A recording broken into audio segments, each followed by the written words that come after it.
My boss thought she could fire me in front of the entire board without a single consequence. She had no idea I owned 14% of the voting shares in the company she was running into the ground. I'd worked at Holloway Freight for 6 years, running operations under CEO Diane Kessler. What nobody in that building knew was that my uncle co-founded the company in 1987, and when he died, he left his shares to me. 14%. Quiet, never listed on my LinkedIn, never mentioned in a single meeting. Diane took over 2 years ago. Within months, I started noticing invoices from a vendor called Kessler Logistics, her brother-in-law's company, billing us 30% above market rate. Over 6 months, that added up to $92,000 in inflated freight contracts. I didn't say a word.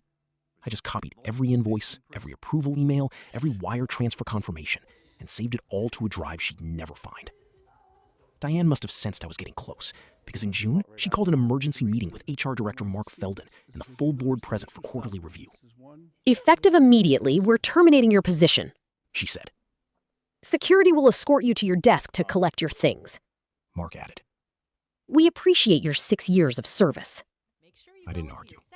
I just nodded, packed my desk, and walked out the front door. What Diane didn't know is that the moment I got to my car, I filed a shareholder demand for a special meeting, citing my 14% ownership, plus proxies from 2 other family shareholders who trusted me more than they trusted her. Combined, that was 31%, enough to force a vote. 2 weeks later, the boardroom was full again. This time, I sat on the other side of the table, as a shareholder, not an employee. I put the $92,000 of Kessler Logistics invoices on the projector, line by line. Diane went pale. You don't even work here anymore, She said. I own more of this company than you ever will, I told her. The chairman called the vote.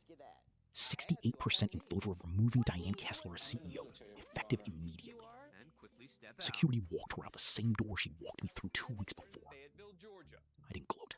I just packed the box of my own desk items and drove home. Owning something quietly for years only matters the day someone forgets you still have a vote. And Diane never once thought to ask what she was really filing. Follow for more stories like this.